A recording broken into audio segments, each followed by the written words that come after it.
আপনার কি কখনো এমন হয়েছে যে করলা ক্রস গাড়িটা স্টার্ট দিয়েছেন বাট আপনার যে ইনফোটেনমেন্ট সিস্টেমটা সেটা অন হয় নাই বা শো করছে না? আপনার যে ইনফোটেনমেন্ট সিস্টেমটা সেটা কিন্তু এমনি এমনি হ্যাং হয়ে যায় না, সেটা বেশ কিছু কারণ থাকে। এর মধ্যে আমি নাম্বার বাই প্রত্যেকটা বলছি, সেটা আপনি চাইলে নোট করে রাখতে পারেন। প্রথমত হচ্ছে নাম্বার 1, আপনার গাড়িটা যখন রোদের নিচে রাখবেন অনেকক্ষণ যখন থাকবে তখন এই প্লেয়ারটা হিটের কারণে এটা হ্যাং হয়ে যেতে পারে।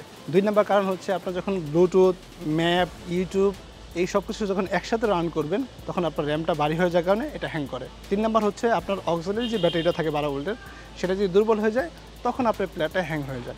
এখন আসি আমরা এটা সলিউশন কি। নাম্বার 1 হচ্ছে প্লেয়ারে দেখবেন পাওয়ার ভলিউম বাটন নামে একটা বাটন আছে, সেটা যখন আপনার 5 থেকে 7 সেকেন্ড প্রেস করে রাখবেন তখন এই প্লেয়ারটা রিসেট হয়ে যাবে, তখন পুনরায় আবার কাজ করতে শুরু করবে। 2 নাম্বার হচ্ছে আপনি যখন আপনার প্লেয়ারের ক্যাশ ডাটাগুলো ক্লিয়ার করে ফেলবেন তখন আপনার রেজাল্ট আগে থেকে ভালো পাবেন। 3 নাম্বার হচ্ছে আপনার যে অক্সিলারি যে ব্যাটারিটা আছে সেটা যে কোনো সাধারণ মেকানিকের দোকানে যা চেক করিয়ে নেবেন যে সেটা ঠিকমতো পাওয়ার ভোল্টেজ সাপ্লাই দিচ্ছে কিনা।